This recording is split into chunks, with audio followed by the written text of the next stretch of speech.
Good morning, students. Welcome to the English literature class of BA second year.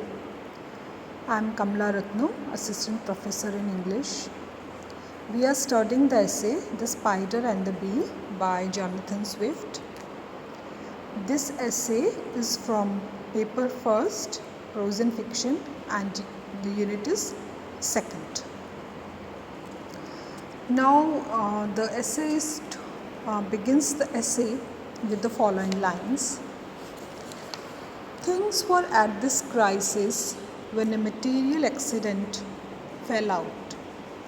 For upon the highest corner of a large window there dwelt a certain spider, swollen up to the first magnitude by the destruction of infinite number of flies, whose spoils lay scattered before the gates of his palace, like human bones before the cave of some giant. The avenues to his castle were guarded with turnpikes and palisades, all after the modern way of fortifications. After you had passed several courts, you came to the centre, wherein you might behold the constable himself in his own lodgings, which had windows fronting to each avenue and ports to sally out upon all occasions of prey or defense. So students, as we studied in our previous class, that Swift has used the spider and bee as symbols. He has used the spider as a symbol of the modern writers and the bee as a symbol of the ancient writers. Now he starts the essay in his trademark style, in his typical style, and he introduces the spider, and the way he describes the web of the spider with all the details, it is very, very interesting.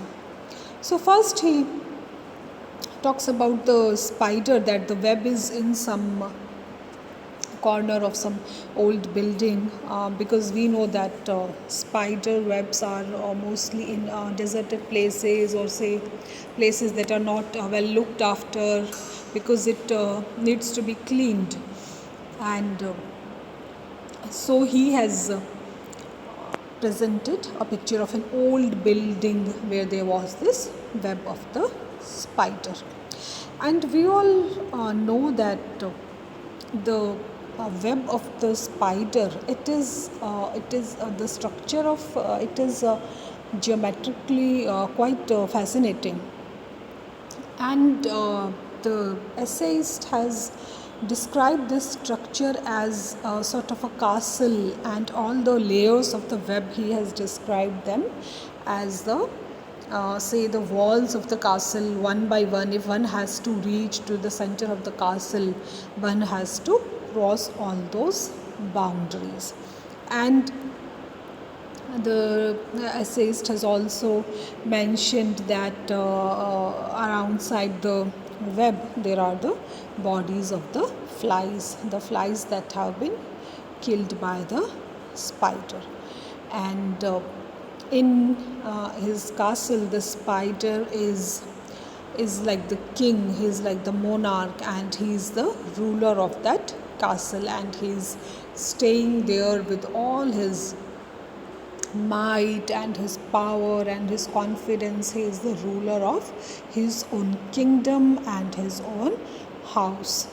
So this is a very, very beautiful and imaginative description of the web of a spider. It's very rarely that we come across such description of a spider's web. And then the essayist goes on to describe something about the mentality of the spider and his basic nature, and then he will introduce us to the bee also, as to how the bee comes to that web of the spider, and how she enters the web and what is the reaction of the spider on seeing the bee. That we'll study in our tomorrow's class. That is all for today. Thanks.